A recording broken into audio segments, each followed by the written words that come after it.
Hey everyone, Dredgen here, and this is episode 2 of $100 builds. If you're into mechanical keyboards, then you know that this is quite an expensive hobby, and so what I try in this series is to look for ways to make it a bit more accessible. For this one, we'll try to build a gasket mount keyboard for $160. Granted, that is still quite a lot, and depending on where you live, you might pay quite a bit for shipping, but for a gasket mount, I think that is a good price. So this will be a build featuring the KBD67 Lite. For the first part, we'll talk about the build, and for the second part, we'll also talk about the modifications that I made to the keyboard. I did quite an extensive review of the KBD67 Lite on a previous video, so if you're interested, links will be on the description. So the KBD67 Lite is a gasket mount hot swap 65% keyboard. The mounting system here is a couple of notches above the usual tray mount or integrated plate mount that you usually see in most pre-built keyboards. This mounting system makes the typing feel on the keyboard a bit muted and provides a softer bottom mount. I know it says $109 on the store, but this kit was actually priced at around $100 originally. KBD fans held the pre-order for this during Black Friday, and as customary, they issued discount codes so that you would get a quote-unquote deal. But they also increased the price, so thanks. The kit comes pre-built and you would just need to add in switches and keycaps. For this build, the switches of choice are the Gateron full Milky yellows. You can usually get your hands on this for around $20 for 70 pieces. Really good value.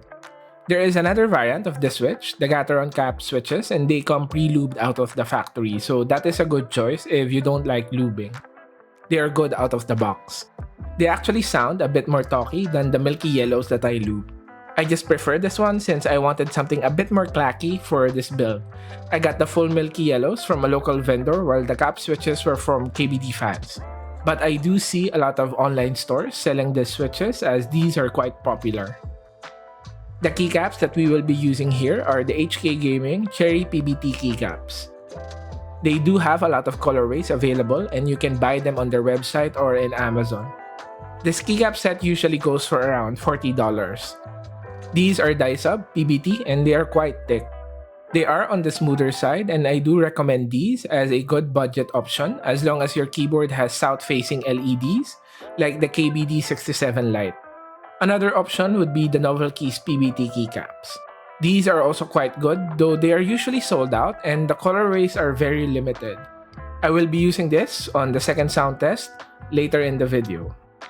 Okay, so let's do a sound test on this one first.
So as you can hear, that actually sounds quite nice, and to be honest, I wouldn't mind using this as my daily driver. Gateron Milky Yellows do tend to be a bit scratchy out of the box, but they definitely get smoother when lubed. The keycaps give the build a bit of a retro vibe, which I really like. The typing feel is also good because of the gasket mount. Overall, this build has very little compromises. I actually put in some GMK keycaps on this build on a previous video, and they actually sound very similar. Link for that will be on the description. Okay, so before we go to the keyboard mods that we did, let's go first to the sponsor of this video. Zion Studios is your one-stop shop for all things mechanical keyboards. They are out to empty your wallet, and they have everything. Keyboard kits, tabs, desk mats, GMK group buys, switches, and even switch containers like this one. Zion Studios is an official vendor for Asia for all of the brands that you see on screen, like The Key Company and Ramaworks. They ship internationally, and they are also in the process of designing in-house keyboard products, so do watch out for that. The Dredgen project and Zion Studios believe that every keyboard enthusiast should be able to purchase what they want, free from judgment. Get in touch with anyone from Zion through Discord or via Facebook Messenger, and you can request for a custom certificate like this one, saying that the item you bought and paid for was actually a raffle prize. I am not kidding. Zion Studios is currently releasing Valentine raffle certificates. No need to explain to your significant other. Okay, so going to the mods that I did on the KBD67 Lite, there's 3 modifications. First one, as I've said on my review of the keyboard, one of the issues of the board was its weight. It was too light, and though it made the typing feel soft, I wanted it to be planted on the desk better. Weight inside the board did not feel like a good option since there was very little space there, so I decided to change the keyboard feet. You can just remove the bump-ons, but that would make the board slide on the mat. So I put on these rubber strips that I got from a case that I am no longer using. You can look for something similar to replace the feet, and you should be okay. It eliminated the bounce since you have more surface area making contact with the mat, so I recommend doing this one. The second one is optional and may be a bit risky, so do it at your own risk. What I did was to remove the top screws from the standoffs. You can remove all of the standoffs, but I decided to just remove the screws for now. The purpose of that is 1, I get easy access to the stabs if I wanted to change something, and 2, I think it made the board flex a tiny bit more. I was tempted to remove the polycarb plate altogether, but that may be too flexible. From what I've heard, having your PCB flex too much may damage some of the stuff on the PCB. Since the USB Type-C socket here is soldered directly to the PCB, instead of having a daughter board, it may move if the PCB flexes, so be careful if you want more flex on the keyboard. The last mod is also optional, but I recommend you changing the stabilizers on the keyboard. I did change it on mine, but screw-in stabs, especially the good ones, can be quite expensive. But if you are planning to make this your daily driver, a good set of stabs will come a long way.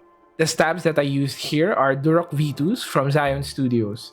If you watch Teja's stab guide video, this is also what he recommends, and I've been using this one on all of my builds, since it prevents your stabs from popping if your keycaps are too tight.